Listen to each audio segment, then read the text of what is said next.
من يهده الله فلا مضل له ومن يضلل فلا هادي له وأشهد أن لا إله إلا الله وحده لا شريك له وأشهد أن محمدا عبده ورسوله لا نبي بعده. وقال الله تعالى في كتابه الكريم: أعوذ بالله من الشيطان الرجيم يا أيها الذين آمنوا اتقوا الله حق تقاته ولا تموتن إلا وأنتم مسلمون. أما بعد. Jemaah sekalian yang semoga senantiasa dirahmati Allah Subhanahu wa taala. Ketika Allah menurunkan syariatnya, maka yang Allah inginkan bagi hamba-hambanya adalah kemudahan sekaligus keselamatan.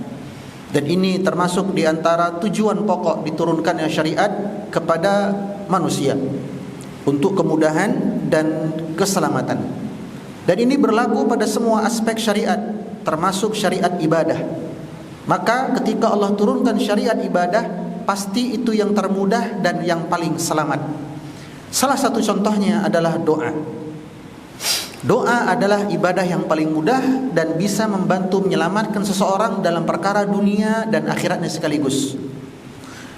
Para ahli hikmah berkata, jika seseorang ingin hendak belajar memperbaiki cara ibadahnya kepada Allah, hendaklah dia memulainya dengan memperbaiki cara dia berdoa. Sebab doa adalah ibadah yang paling simpel. Dia tidak perlu ribet dengan segala macam rukun sebagaimana salat. Dia bisa dilakukan dimanapun dan kapanpun. Salah satu doa yang diajarkan oleh Nabi kita sallallahu alaihi wasallam yang selayaknya menjadi doa rutin kita adalah doa yang dibaca di dua tempat, yakni ketika selesai salat subuh atau ketika zikir pagi. Doa tersebut berbunyi, Allahumma inni as'aluka ilman nafi'a wa rizqan tayyiba wa amalan mutaqabbala. Ya Allah, aku minta kepadamu ilmu yang bermanfaat, ilman nafi'an. Setelah kita meminta ilmu kepada Allah, maka permintaan yang kedua, wa rizqan tayyiba, rezeki yang baik. Lalu ditutup dengan wa amalan mutaqabbala, dan amal yang diterima. Nabi kita salah satu mukjizatnya adalah jawami'ul kalim. Kalimatnya simpel tapi maknanya dalam. Termasuk doa yang Nabi ajarkan ini singkat sekali. 3 permintaan: ilmu yang bermanfaat, rezeki yang baik, dan amal yang diterima. Karena Nabi kita salah satu mukjizatnya adalah jawami'ul kalim, kalimat yang simpel tapi makna yang dalam. Tentu tidak sembarangan Nabi mengurutkan urutan doanya seperti itu. Pasti ada maksud. Kenapa ilmu dulu, baru rezeki, baru amal? Kenapa enggak amal dulu begitu? Setelah itu ilmu, baru rezeki. Maka di antara para ulama yang menjelaskan perkara ini, di antara Imam An-Nawawi dalam kitab Al-Adhkar, kemudian Syekh Al-Qahtani dalam kitab Hisnul Muslim, disebutkan bahwa kenapa ada urutan doa yang demikian. Ilmu dulu, rezeki kemudian, baru amal yang paling belakangan. Namun sebelum kita masuk ke asbabnya, kita maknai dulu arti dari doa ini. Ilman nafi'an, minta kepada Allah ilmu yang bermanfaat. Apa ciri ilmu yang bermanfaat? Beberapa ciri ilmu yang bermanfaat. 1, ilmu tersebut mencegah kita dari meminta-minta kepada manusia. Berarti ilmu dunia yang dengannya kita mencari nafkah. Yang kedua, dengan ilmu tersebut bertambah rasa takut kita kepada Allah. Yang ketiga, dengan ilmu tersebut bertambah tawadhu dan rendah hati kita kepada sesama manusia. Yang keempat, ilmu tersebut mendorong kita untuk semakin taat beribadah kepada Allah. Inilah 4 ciri ilmu yang bermanfaat. Kenapa kita meminta kepada ilmu yang bermanfaat? Berarti ada ilmu yang tidak bermanfaat. Salah satu ciri terburuk dari ilmu yang tidak bermanfaat adalah dia memiliki ilmu tapi tidak mencegahnya dari bermaksiat kepada Allah Subhanahu wa taala. Kemudian yang kedua, rizqan tayyiban. Rezeki yang baik diletakkan setelah ilmu yang bermanfaat. Limadha? Kenapa?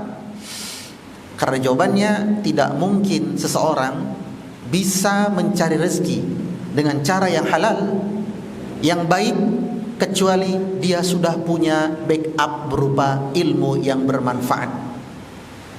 Tidak mungkin seseorang bisa menafkahi dirinya dan keluarganya dengan rezeki yang baik, halal, thayyib, kecuali dia sudah ditopang oleh ilmu yang bermanfaat. Ingat ciri ilmu yang bermanfaat tadi, yang dengan ilmu tersebut mencegah dia dari bermaksiat kepada Allah. Dan salah satu bentuk kemaksiatan adalah seseorang mencari nafkah dengan cara yang haram. Aku qouli hadza fastaghfirullah lakum wastaghfiruh innahu huwal ghafurur rahim.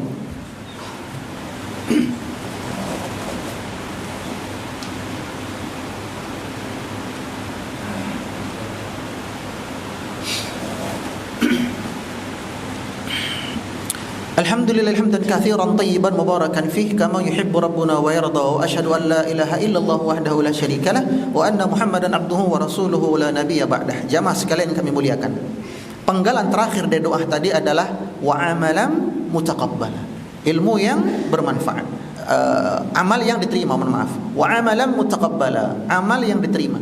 Nabi letakkan di bagian paling akhir setelah ilmu dan rezeki. Kenapa? Karena tidak mungkin seseorang bisa mengerjakan sebuah amalan yang mana amalan tersebut terpenuhi syarat rukunnya sehingga amal tersebut sah kecuali dia punya ilmu. Dan tidak mungkin seseorang bisa beramal yang mana amal tersebut diterima oleh Allah kecuali badan dia, apa yang dia pakai, apa yang dia tempati, apa yang dia makan itu bersumber dari rezeki yang baik. Luar biasa jawami'ul kalim Nabi. Ilmu dulu, baru kemudian rezeki yang baik, baru kemudian amal yang diterima.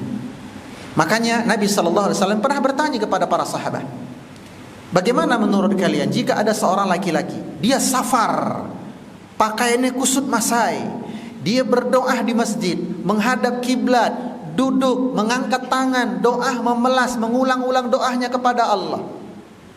Kira-kira doa dia diterima Allah atau tidak? Maka para sahabat berkata, sudah barang tentu wahai Nabi, semua syarat terpenuhinya doa dia sudah selesai. Apa kata Nabi? Belum tentu.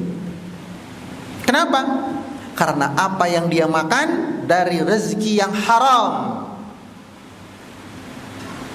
Rezeki yang haram bukan semata-mata zatnya, tapi cara mendapatkannya. Meskipun dia sesuatu yang halal, tapi ketika cara mendapatkannya haram, dia berubah menjadi haram. Markup, kwitansi kosong, penyelewengan jabatan, kwitansi palsu, program bodong, menaikkan harga. Ini semua rezeki yang haram.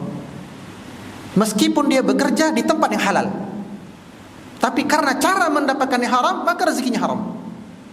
Maka orang seperti ini dia gagal di poin yang kedua, rezeki yang baik. Kenapa dia gagal? Dia tidak punya ilmu yang bermanfaat yang mencegah dia bermaksiat kepada Allah Subhanahu wa taala.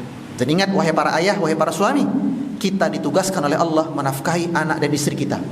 Jangan sampai daging mereka tumbuh dari sesuatu yang haram. Innallaha wa malaikatahu yusholluna 'alan nabi ya ayyuhalladzina amanu shallu 'alaihi wa sallimu taslima.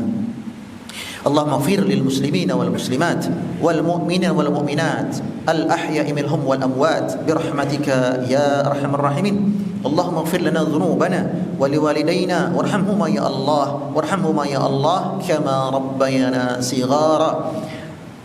Allahumma barik lana fi ma'ishatina, ya Allah berkahilah pekerjaan kami.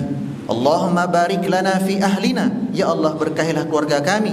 Allahumma barik lana fi kulli umurina, ya Allah berkahilah setiap urusan kami. Rabbana atina fid dunya hasanah wa fil akhirati hasanah wa qina adzabannar. Wa sallallahu ala nabiyyina Muhammad walhamdulillahi rabbil alamin. Aqimus salat.